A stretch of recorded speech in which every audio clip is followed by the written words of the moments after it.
Bienvenidos a su canal de la Parroquia Nuestra Señora de la Esperanza. Quien les habla, Milagros Sánchez, de la Pastoral de Comunicaciones. El día de hoy tenemos a un invitado directo de Panamá. Él es uno de los 5 jóvenes más influyentes en las redes sociales según Catholic Link. Su nombre es Marco Salas. Bienvenido, Marco. Milagro, un gusto para mí estar aquí. Gracias a ti por la invitación. Un saludo para todos mis hermanos y mis hermanas de esta comunidad. Y bueno, tú sabes que le tengo un cariño y un aprecio a Venezuela por montones. Así que, pues nada, aquí feliz de compartir con ustedes y escucharnos un ratico. Gracias a ti por aceptar la invitación. Queremos de una vez entrar con las preguntas que te tenemos esta tarde. Vemos, Marco, que en tu perfil podemos apreciar que eres diseñador gráfico, magíster en creación literaria, poeta, speaker, estudiante de teología, un montón de cosas. Pero, ¿quién es Marco Salas? ¿Cómo te defines? Cuéntanos un poco de ti. Bueno, ahí entramos en la polémica de cómo uno construye la identidad, ¿no? Si la identidad es propia, si es el contexto. Pero bueno, yo personalmente prefiero definirme como alguien que sigue a Jesús, que con Jesús tiene una relación existencial y que ha encontrado en la figura de Jesús de Nazaret la manera para vivir plenamente, la manera para crecer en humanidad, la manera para desplegar mejor su capacidad de amar y para resignificar también su propia fragilidad, ¿no? Entonces, yo me defino como un ser humano que está apasionado por la propuesta de Jesús y que encuentra en esa propuesta todo lo que necesita para vivir feliz. Eso te diría si viene en síntesis. Muy bien. De esto nos lleva a la siguiente pregunta, ya que, como te defines seguidor de Jesús, vemos que eres estudiante de teología. ¿Qué te llevó a estudiar teología? Un joven de 27 años, laico. ¿Qué fue lo que lo llevó a estudiar teología? Yo nunca te he contado esta historia y qué bonito poder hacerlo hoy. Imagínate que yo en el año 2000, ¿qué será? 2014, ya había salido del colegio, ya estaba trabajando.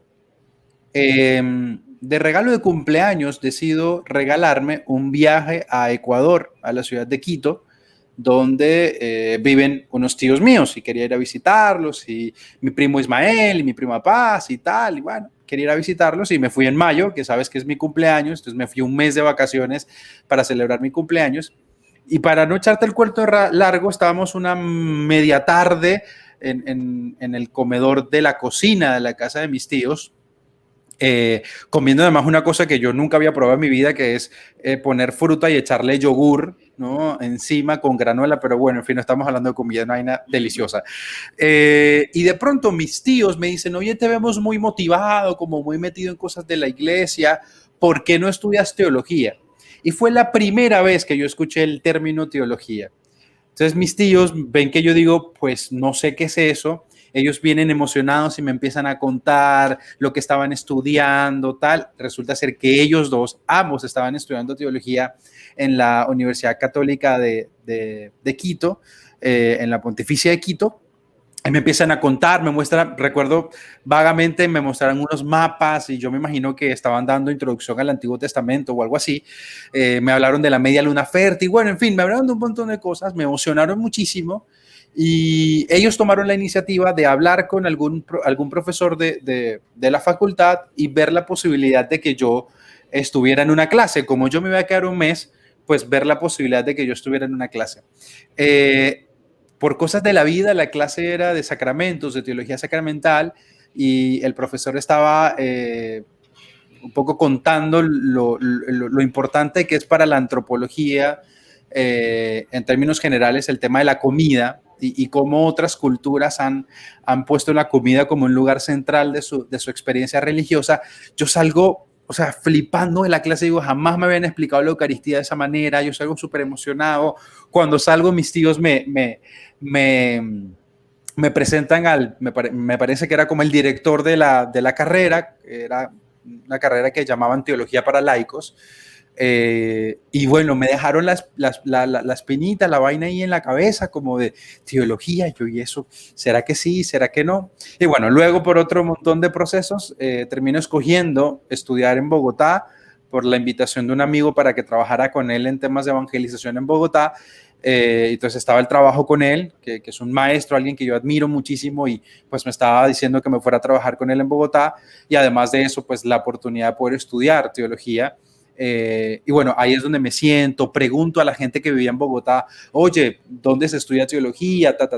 Pero si te tengo que ser sincero, así mismo como le pasó a Susi, ¿no? Que con quien hemos hablado varias veces de esto, yo entré a la carrera sin saber propiamente qué era teología. Yo entré porque mis tíos me dijeron, porque me pareció como chévere estudiar la Biblia y saber más y conocer más, o tenía como una curiosidad muy propia de mi personalidad, pero fue en el camino, estudiando teología, como me di cuenta qué era realmente la teología. Entonces, y con esto termino, yo entro a la Facultad de Teología de la Javeriana a estudiar lo que en la facultad se llama Fundamentación Teológica, que son 2 años, estudias fundamentos teológicos, y luego pues tenía la opción para ir a la maestría en teología, porque ya tenía una carrera previa, como tú has dicho, yo estudié diseño gráfico. Pero bueno, por vueltas de la vida, al final decidí no hacer la maestría en teología, sino devolverme, y estoy ahorita mismo en mi 5º semestre de lo que llamaríamos el bachillerato eclesiástico, el pregrado en teología, para luego hacer la maestría y ojalá, si Dios nos da vida, salud y recursos, hacer el doctorado. Pero bueno, y terminó la teología, fue por esa conversación comiendo frutas con mi tío y mi tía, y por, bueno, no sé, algo que ellos vieron en mí, y agradezco a Dios muchísimo que ellos me hayan dejado esa inquietud en la cabeza, porque mira, terminé haciendo teología. Imagínate, las cosas del Señor son así. Total. Pero esto quiere decir que en tu familia está esa parte practicante del catolicismo, del cristianismo. ¿De qué manera fue tu encuentro con Jesús? ¿Viene a raíz de tu familia? ¿Fue un momento fuera de tu familia? ¿Cómo fue ese encuentro con la persona de Jesús? Bien, yo creo que en la evangelización hacemos trampa cuando creemos que porque la familia es católica, eso asegura de alguna manera que el pelado, el joven, la chica sea católica o haga esto u otra experiencia religiosa. En mi caso no, en mi caso mi mamá y mi papá, pues sí, son personas creyentes, pero de estas personas creyentes culturales que no tienen ningún problema con ir a misa, pero no van a misa. No es esta generación de jóvenes que tienen resistencia a la estructura religiosa. No, mi mamá y mi papá eran de esta otra generación que pues sí, era creyente, se habían bautizado, me habían llevado a mí a que hiciera primera comunión, confirmación y demás, pero no estaban implicados en ningún proceso parroquial, ni muchísimo menos. Mi formación de fe inicialmente estuvo soportada y acuerpada por mi colegio. Yo estudié en el Colegio San Agustín, que es un colegio pues religioso de los agustinos recoletos. Entonces pues mi formación de fe básicamente estuvo vinculada con misas una vez al mes, con primera comunión que lo hice ahí, luego confirmación lo hice en la parroquia del barrio, pero mi familia no fue realmente un factor determinante para que yo tomara la decisión de hacer lo que hago hoy. No fue que me impulsaron, no fue que nada. De hecho, hoy por hoy, a mi mamá le cuesta un poco entender lo que yo hago, ¿no? Como estás dando conferencias de qué y predicas de qué. Aunque sí es verdad que mi papá cuando estaba en vida con mi mamá, ambos fueron a la primera vez que prediqué. Pero bueno, para retomar a la pregunta, no, mi familia realmente no. Vuelvo y te digo, no es una familia atea o agnóstica o una familia cruel o fuerte o beligerante con lo religioso, en lo absoluto. Mi abuela, todos en mi familia son creyentes, pero no era una cosa como que me lo inculcaron, me lo impulsaron, venga, vamos a orar juntos. No. ¿Cómo ocurrió mi encuentro con el Señor? Una cosa muy curiosa, yo suelo decir que yo he tenido en mi vida 3 sueños. Mi primer gran sueño fue ser futbolista profesional. Yo jugué fútbol por muchísimo tiempo cuando era más joven. y entrenaba por cosas de la vida. El barrio donde yo vivo es el barrio que está al lado de la ciudad deportiva de Panamá. Entonces, el estadio de fútbol donde juega la selección está aquí atrás de mi casa. Entonces, normalmente he estado siempre como muy vinculado al deporte y yo entrenaba fútbol los domingos en el estadio. Tenía un equipo y, bueno, practicaba con este equipo todos los domingos. Y además, los fines de semana jugaba normalmente aquí en el barrio con los amigos del barrio. Y en una de esas, uno de los chicos con los que yo jugaba fútbol, Oliver, todavía lo recuerdo, Oliver nos dijo a varios pues de los que estábamos ahí jugando que si queríamos ir a una cosa que le llamaban eje. Y yo, ¿y eso qué es? Entonces me dice, no, es un encuentro de jóvenes, no sé qué, tal. Todo menos decirme que era un retiro, ¿no? Me lo vendió así y vamos a divertirnos y comida gratis y música y no sé qué. Es una experiencia de la iglesia, no sé qué. Bueno, y te digo, y como yo nunca he tenido ningún problema con lo religioso, bueno, te digo, o sea, no era que yo era una persona de fe, orante, pero como yo nunca tuve ninguna resistencia, yo acepté. De pronto, si no hubiera tenido, o hubiera tenido otra formación, hubiera dicho, nah, soy de la iglesia, ¿para qué? Como diría cualquier joven o muchos jóvenes de hoy, ¿no? Entonces, como yo no tenía ninguna resistencia, acepté. Fue un fin de semana muy potente, muy potente. Yo cargaba de alguna manera con algunas cosas en el corazón, con mi mamá sobre todo, con quien mi relación siempre había sido difícil, y ese retiro me ayudó a mirarlas de frente y a intentar sanarlas, a intentar liberarme de resentimientos, de rabia, de odios y demás. Entonces fue un fin de semana muy potente porque yo nunca había revisado mi propia interioridad, yo nunca había revisado las cosas que me dolían, yo nunca había revisado mi autoestima, un montón de cosas. Bueno, entonces en ese fin de semana fue que me encontré con la propuesta de Jesús, pero no te miento cuando te digo que yo hice ese retiro y yo me desaparecí, seguí jugando fútbol. Lo que realmente me hizo meterme en la parroquia, que vuelvo y te digo, de donde yo vivo, está a 2 cuadras, muy cerca de donde yo vivo, lo que realmente me hizo quedarme en la iglesia fue que un domingo, regresando de entrenamiento de fútbol, veo que los jóvenes estaban en el salón parroquial, que se podía ver desde afuera, desde la calle, veo que estaban forrando regalos.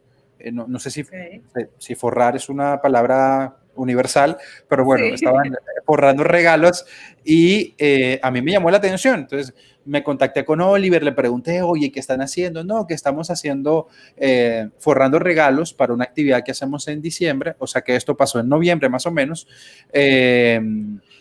para llevarle a niños desfavorecidos de un pueblo aquí fuera de la ciudad regalos y le hacemos una fiesta en Navidad. Yo, ay, qué chévere. Y como siempre he tenido esa sensibilidad como de ayudar, yo pedí que si podía estar. Me dijo, sí, claro. Entonces, bueno, ahí me tocó decidir entre el fútbol y la iglesia porque chocaban los horarios. Al final dije, no, por ahora hago lo de la iglesia y luego sigo entrenando, no hay problema. Bueno, aquí quedé enganchado, ahí seguí el proceso, hice pastoral juvenil, bueno, en fin, hice un montón de cosas, pero mi encuentro con Jesús tuvo que ver con este retiro que hice, y luego con esta sensibilidad social que tenía la parroquia de acompañar y hacer una fiesta y un momento como de diversión para los niños bueno, que viven en situaciones de pobreza y de marginación en la ciudad, ¿no? Y esas dos cosas, esos dos componentes fueron los que hicieron que yo terminara en la iglesia. Entonces, en conclusión, no fue mi familia. De hecho, mucho tiempo después, cuando yo me vuelvo predicador y empiezo a hacer misión, mis papás se quedan como, no entendemos eso, pero ok. Entonces, mi familia no fue un factor sí, como tan fuerte ni para aceptar o para negar la decisión o aceptar o negar la idea de seguir a Jesús cada vez como más intenso, sino que tuvo que ver con estas cosas de la vida, de Dios, de la amistad, de la juventud, bueno, un poco por ahí. Perfecto. Eso me lleva a hacerte otra pregunta, ¿no? Todo ese caminar de la iglesia ahora estudiar teología, que se asocia con la formación académica de los sacerdotes. ¿Puede decirse que en algún momento sentiste que querías ser sacerdote? Es un discernimiento, y lo dejo clarísimo, es un discernimiento que nunca está cerrado, o por lo menos en mi vida, en este momento no está cerrado. Yo hice proceso vocacional con los jesuitas, a quienes sabes que yo admiro un montón.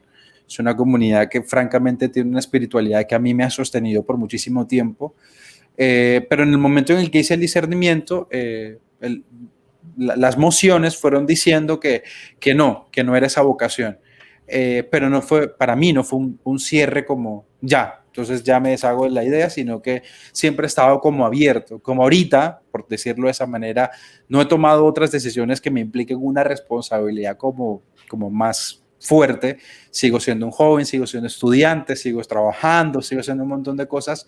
Creo que es una decisión que no está cerrada hasta que tome otras decisiones. Entonces, sí lo he sentido en ciertos momentos de mi vida, aunque cada vez más, eso sí no te lo puedo negar, cada vez más me alejo de la idea por lo que significa para mí ser teólogo laico, joven en la iglesia, y lo que he visto que ocurre cuando mis hermanos y hermanas que se dedican a esto y que llevan mucho más tiempo que yo haciendo teología en la iglesia necesitan de apoyo y de gente. Entonces, como que siento que el Señor cada vez más me va aclarando el panorama, pero todavía no es un panorama 100% claro. También tendría que ser sincero con eso. Entonces, eso te digo. Es interesante porque muy poco se conoce dentro de la iglesia que jóvenes laicos puedan estudiar teología, ¿no? Y como tú dices, no precisamente por una vocación al sacerdocio o a la vida religiosa. Ahora, al principio dije, ¿verdad?, que eres uno de los 5 jóvenes más influyentes en las redes sociales según Catholic Link. ¿Qué te llevó, qué te impulsó a difundir el mensaje de Jesús, a evangelizar en esto que se conoce como el mundo digital? Yo he tenido 3 grandes maestros en mi vida. Por cosas de la vida, los tres ya no están conmigo, ya no están aquí. Mi papá, que falleció hace 2 años, el señor Demóstenes, que fue mi primer maestro de Biblia, un seglar de la comunidad de los salesianos, un laico que se consagró y se comprometió con la formación de otros laicos, un abuelo extraordinario, un señor extraordinario, y Giovanni, que también fue una persona muy importante, un maestro para mí. A Demóstenes, de esos 3 maestros, a Demóstenes le debo la preocupación por enseñar, la preocupación por hacer procesos de formación para otros, esta idea de ser un mistagogo, ¿no? de acompañar en este proceso de crecimiento de la fe. Entonces, a mí me lleva a hablar de Dios y de Jesús y del Evangelio, si me permites hacer la claridad, no una intención evangelizadora, porque evangelización para mí tiene un gran componente querigmático. Yo no hago contenido querigmático, a mí me gusta más hacer cosas que creo que no hay en redes, y es, hablemos de las palabras griegas de los evangelios, tratemos de explicar qué significa esa palabra y cómo esa palabra cambia la exégesis del texto, hablemos de documentos de la iglesia, hablemos de teología, ¿sí? No tanto de evangelización, que eso está muy bien, y hay muchos hermanos Catholic Link, por ejemplo, que lo hacen excepcional. Yo he querido apostar más por teología. ¿Y por qué? Pues por esto mismo, porque yo veo que primero la teología estaba muy encerrada y está todavía muy encerrada en la academia. La teología todavía es teología muy académica.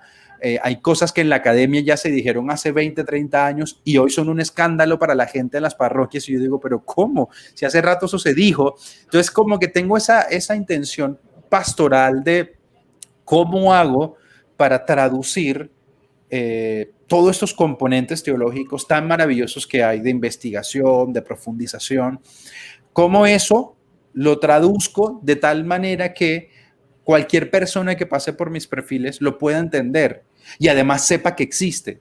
Entonces mi intención es eso, ser más que un predicador, más que un evangelizador, ser un teólogo, ser un maestro, ser un mistagogo, acompañar a otros en su proceso de crecimiento de fe, en su proceso de madurez de la fe, si quieres decirlo en otros términos.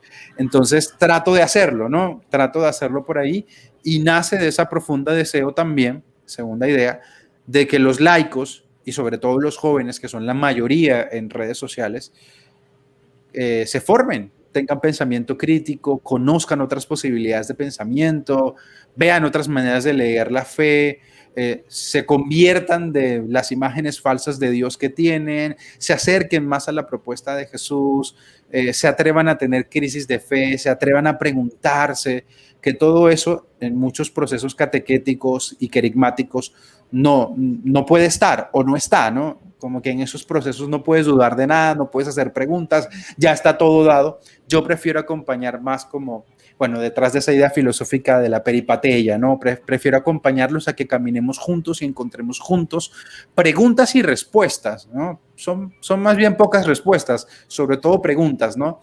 Pero repito, tiene que ver con mi intención de, a ver, ¿cómo hacemos para que todo esto que hay, los libros, los papers que se publican cada año, los documentos del Papa, las cosas que están pasando con la sinodalidad, ¿cómo hacemos para que todo eso, que para muchos es como muy lejano, como que, uy, para ser teólogo hay que ser súper mega inteligente, nada que ver? Bueno, pero ¿cómo hacemos ese trabajo de traducir todos esos elementos para que haya un lenguaje teológico, una estética teológica en redes? Pues eso es lo que ha movido mi vida, francamente, eso. Por cierto que tienes en tus redes un espacio llamado Teología en Casa. ¿Cómo nace Teología en Casa? ¿En qué consiste? ¿Con qué se come? Bueno, mira, yo tuve la oportunidad de viajar por primera vez a Venezuela en el año 2018. ¿Cuándo empezó la pandemia? Ya no me acuerdo, estoy en lapsos, pero bueno. 2020. 2020, bueno, entonces fue en el 2019. Yo viajé en noviembre del 2019 a Caracas para participar del seminario del Proyecto Iberoamericano de Teología, que forma parte del Boston College, y me dieron muchísimas ganas de ir, tenía las posibilidades económicas de hacer el viaje, tenía amigos en Caracas que me podían recibir, o sea, como que todo se estaba dando. Y en el proceso de inscripción me contacté con un compatriota de ustedes que se llama Rafael Luciani, para todo el tema del hospedaje, de dónde, qué iba a ser. Bueno, en fin, Rafa me atendió, me ayudó, me guió, me explicó un poco cómo se movía la cosa para estar en el seminario, tal. Bueno, la cosa es que yo fui al seminario, me lo disfruté un montón, me pareció increíble. Y cuando inicia la pandemia, todo esto para decirte que cuando inicia la pandemia, yo le hago la propuesta súper temeroso. Él lo sabe, pues se lo he contado miles de veces, súper nervioso, súper temeroso de, ¿será que me va a decir que sí? Le digo a Rafael Luciani, que bueno, para muchos hoy Rafa es así como, wow, la eminencia, el gran maestro, y yo le digo, le respondo, le mando un correo y luego él me manda su WhatsApp. Yo le escribo WhatsApp y le digo, oye hermano, mira, tú sabes, ¿no? Con toda la seriedad del asunto, quiero hacer esto y me gustaría invitarte, no sé si te suena. Y Rafa súper amable, sí, dale, perfecto, hagámoslo, sí, por supuesto, no sé qué. Si quieres, hagamos un mes seguido de pláticas todos los viernes por Instagram. Se emocionó. Y hablando con él le dije, bueno, pero pongámosle un nombre a esto. Entonces yo le digo, a mí se me ocurrió no sé qué. La cosa es que al final él dice, teología en casa puede ser. Yo, teología en casa me gusta. Y ahí nace Teología en Casa. ¿Y cómo nace? Pues nace con la intención de que la gente que estaba en su casa, por el encierro, por todo el tema de pandemia, COVID y demás, pudiera continuar su crecimiento de fe, aun cuando no pudiera ir a la parroquia, aun cuando no pudiera ir a la Eucaristía o a los sacramentos presenciales. Entonces digo, ¿qué hacemos para que la gente se nutra, para que la gente crezca? Bueno, charlemos con un maestro de teología que eres tú, Rafa, a partir de las preguntas que tenga la gente. Entonces la gente iba y preguntaba, y Jesús tal cosa, y el Evangelio tal cosa, y los milagros, y la muerte de Jesús y tal. Y luego entonces todas esas conversaciones se convirtieron en conversaciones de otros temas, ¿no? La iglesia, la espiritualidad, y así nace Teología en Casa. Hoy por hoy, Teología en Casa es un podcast, ya evolucionó, es un podcast donde entrevisto a teólogos y teólogas de todas partes del mundo, dialogamos sobre diferentes temas de teología. En este nuevo formato hemos hablado con Rafael Narbona, con Por ejemplo, viene un episodio con Rafa, con Gerardo Ramos. Bueno, hemos tenido como varios temas, hemos hablado de escatología, hemos hablado, por ejemplo, con el Peregrino Gris, que es un fraile también que hace contenido en redes sociales sobre espiritualidad, con Rosa Ruiz, que es una teóloga maravillosa de España, que con ella hablamos de escatología. Bueno, entonces como que se convirtió en un proyecto donde yo intento, justamente con lo que te estaba diciendo en la respuesta anterior, como que yo intento tratar de agarrar estos maestros y decirles, venga, aterricemos eso a los formatos de ahora, que son el video, el YouTube, el TikTok, el Spotify, el tal. Entonces trato de hacerles preguntas y de con eso intentar ayudar a que quien quiera y quien escuche los episodios de Teología en Casa se forme. Básicamente eso, se forme, solo que no en el formato típico, sino que buscando otras maneras y otras pedagogías. Entonces nace así, con Rafa, que hoy por hoy ya es un hermano y un amigo, un cómplice de muchas cosas, y hoy por hoy es un podcast, y de vez en cuando tenemos momentos en vivo, diálogos en vivo por Instagram, y bueno, eso después trajo otras cosas más, pero bueno, te cuento eso hasta ahí. Es decir, que cualquiera de nuestros oyentes puede buscar tus espacios y perfectamente participar, escuchar estos podcasts de Teología en Casa.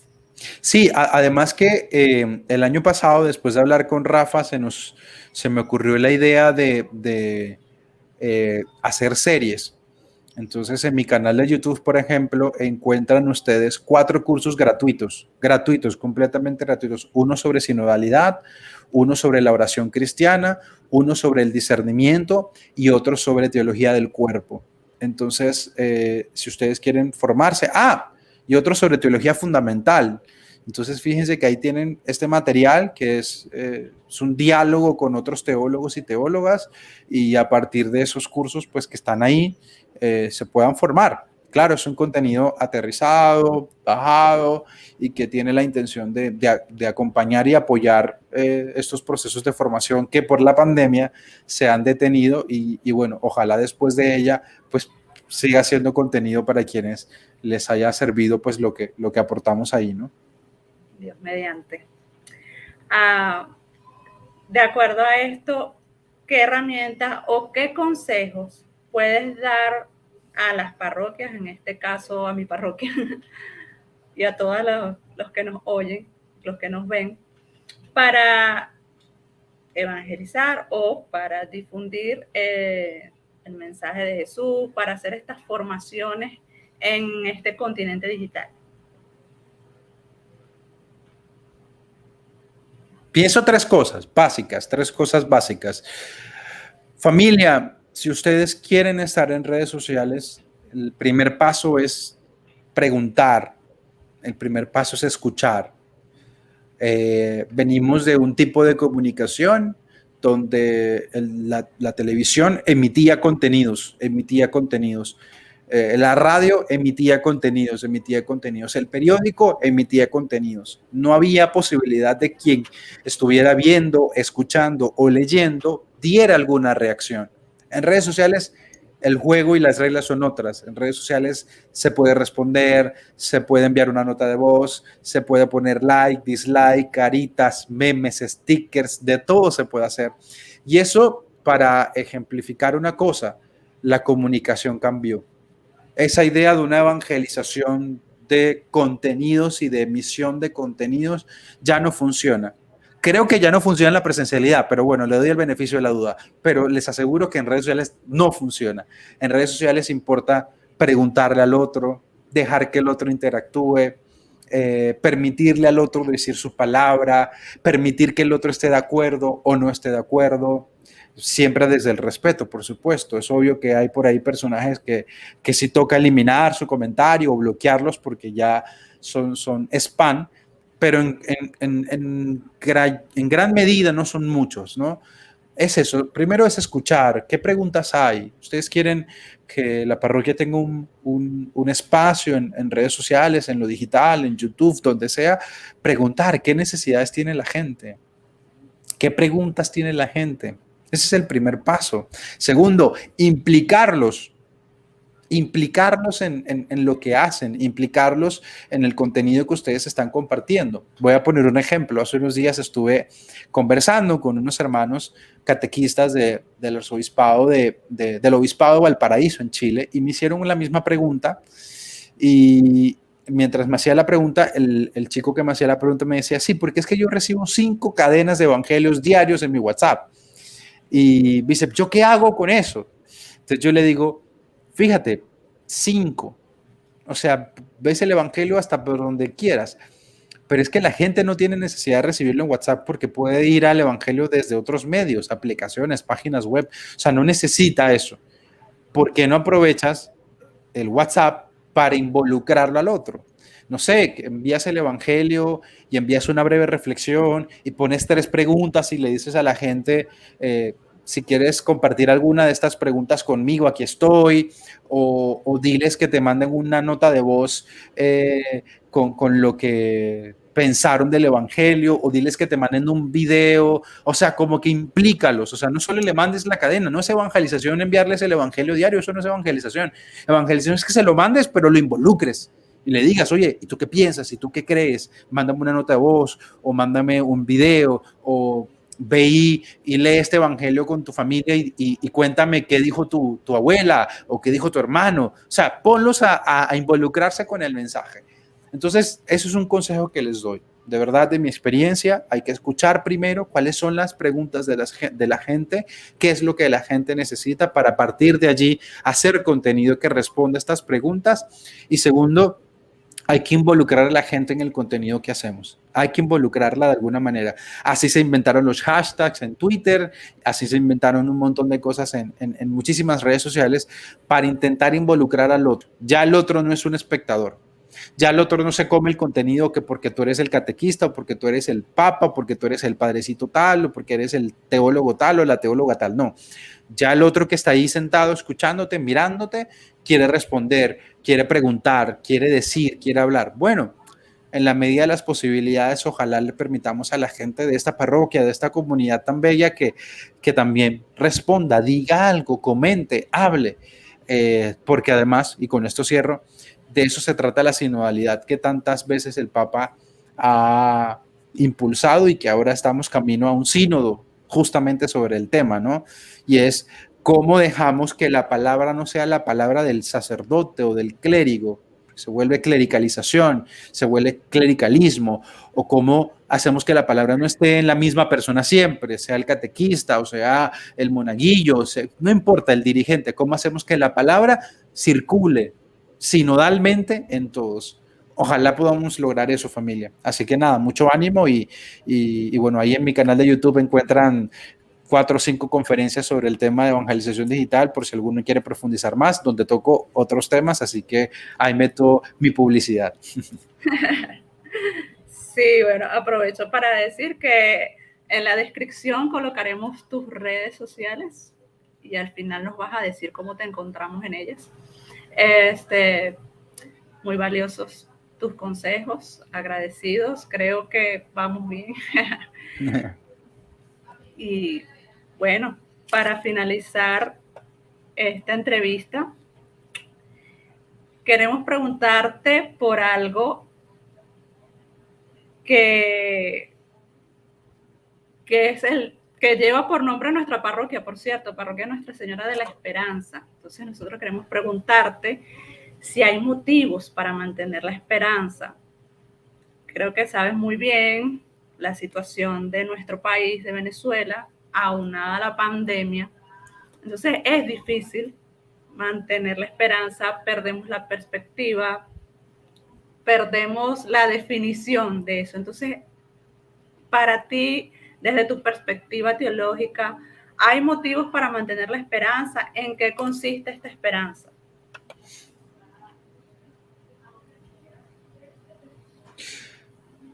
Yo te diría algo y le diría algo a todos ustedes, familia. La esperanza no es un analgésico. La esperanza no es ocultar que hay cosas que nos duele nuestro país, que nos duele la situación, que nos duele la pobreza, que nos duelen las muertes, que nos duelen las víctimas. No, la esperanza es la confianza plena de que Dios nos acompaña. Una de las preguntas que más se hicieron cuando empezó la pandemia era: ¿y Dios dónde estaba? Pero esta pregunta no es distinta a la pregunta que se hacía gente como Simone Weil, como Edith Stein, ¿sí? Ante el terrible holocausto: ¿dónde está Dios? Y así nos tocará preguntarnos esto cada vez que estemos ante situaciones que claman al cielo, que son difíciles. ¿Y Dios dónde está? Y la esperanza es justamente darnos cuenta que no está lejos, que no está fuera de esta historia, sino que está con nosotros. ¿Sí? La esperanza es eso: confiar en que Dios nos acompaña, llora con nosotros, grita con nosotros, se aflige con nosotros, le duele las muertes, las ausencias, ¿sí? El tener que rebuscarse, el tener que hacer 50,000 cosas más cada día para poder lograr los mismos objetivos o para poder conseguir tal alimento o tal medicina. Pues Dios está ahí, no está fuera. No es Dios sobre nosotros o lejos de nosotros, es Dios con nosotros, nos dice el Evangelio. Entonces, tener esperanza es sobre todo confiar que Dios nos acompaña. ¿Y para qué nos sirve eso? Sobre todo nos sirve para empezar a redimir la historia. ¿Cómo? Pues si estamos en un contexto de violencia, no generando más violencia. Si estamos en un contexto en el que algo nos duele, acompañarnos, decirlo, hablarlo. Creer que Dios nos acompaña nos impulsa a pedir perdón en nombre de quienes nos están haciendo daño. Esa es la esperanza de Jesús en la cruz. No es una esperanza que evitó la muerte o que quitó la muerte o que Jesús estaba más o menos feliz ahí porque él sabía que iba a resucitar. No, eso es trampa. La esperanza no es trampa. La esperanza de Jesús es: el perdón le llegará a aquellos que me están haciendo este mal y yo los perdono. Entonces, esperanza es eso, es una actitud fundamental, es una actitud de respuesta. Si quieres decirlo de otra manera, es una resistencia ante la violencia, ante el dolor, ante el desánimo, ante la idea de que este mundo ya está, o sea, esto hay que acabarlo pronto y empezar a observar de otra manera, mirar de otra manera. ¿Y cómo se mira de otra manera? Pues confiando en que Dios nos acompaña, en que su reino ya está en medio de nosotros. Marco, en medio de toda esta situación tan difícil económica, en medio de tantas muertes, en medio de tanta violencia, sí, su reino está ahí, mi Señor y mi Señora, cuando usted perdona, cuando usted abraza, cuando usted anima, cuando usted acompaña o cuando usted llora con los que están llorando de su familia porque algo pasó, ¿sí? O por las distintas situaciones que pues ustedes conocen mejor que yo de nuestro queridísimo país, Venezuela. Ahí me parece que se juega la esperanza, como una actitud existencial, como una actitud de resistencia y como una confianza de que Dios nos acompaña. Y nos acompaña en las luchas, alegrías, en las luchas y alegrías cotidianas. Termino con esto. Jesús dice que el reino de los cielos se parece, en Mateo dice que el reino de los cielos se parece a un hombre que sale a sembrar y a una mujer que amasa harina. Qué loco, porque son dos gestos insignificantes. Pero Jesús dice: ahí está el reino. Pues lo mismo, todo lo insignificante que tú puedas hacer por el otro, en medio del contexto en el que estás, ojalá entiendas y saborees ahí, que ahí está el reino, justo ahí está el reino. Todo lo que puedas hacer por el otro, que parezca insignificante en medio de una situación difícil. Y porque en últimas el reino crece, así tú y yo no hagamos mucho porque crezca. Crece, porque así es la semilla del reino. Y cuando Edith Stein estaba escribiendo en sus diarios y veía la situación y veía a sus hermanos morir en las cámaras de gas del holocausto, fue capaz de decir: Dios, no eres tú quien nos debe ayudar a nosotros. Seremos nosotros quienes te ayudemos a ti. Y dice esta frase tan bella: para sacarte a los corazones devastados de los otros.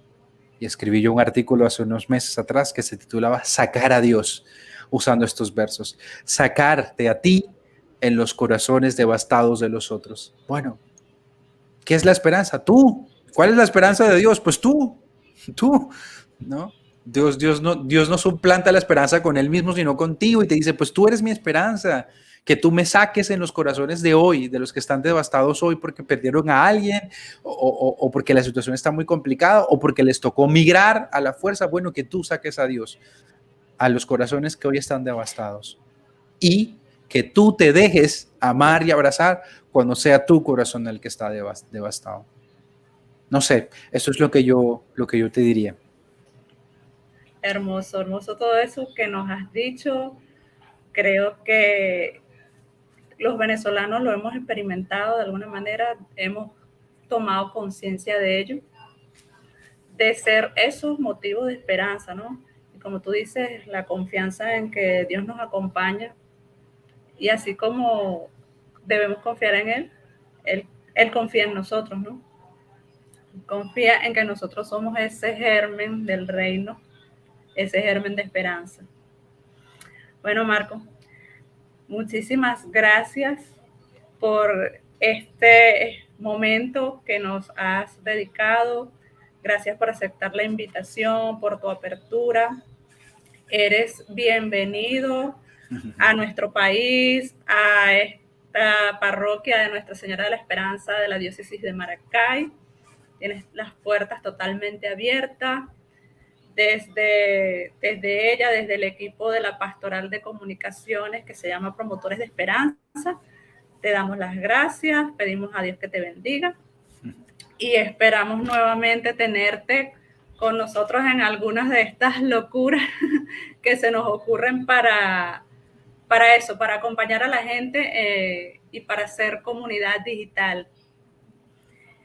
Cuéntanos, para terminar, cómo podemos encontrarte en tus redes.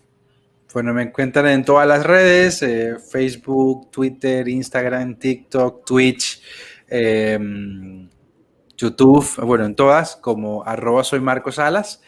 Y bueno, ahí nos encontramos. Cualquier duda, pregunta, algo en lo que yo les pueda hacer útil, pues cuenten conmigo. En mí tienen un hermano y nada, desde acá los abrazo. Les pido que oren por mí, por favor, para que me mantenga sereno, con paciencia, con tranquilidad, con alegría y con esperanza. Yo también, mientras voy avanzando en mis estudios de teología. Y nada, oro por ustedes y por su misión y porque el reino de Dios se siga haciendo vida en cada uno de ustedes. Bueno, Marcos, muchísimas gracias. Nos estamos viendo.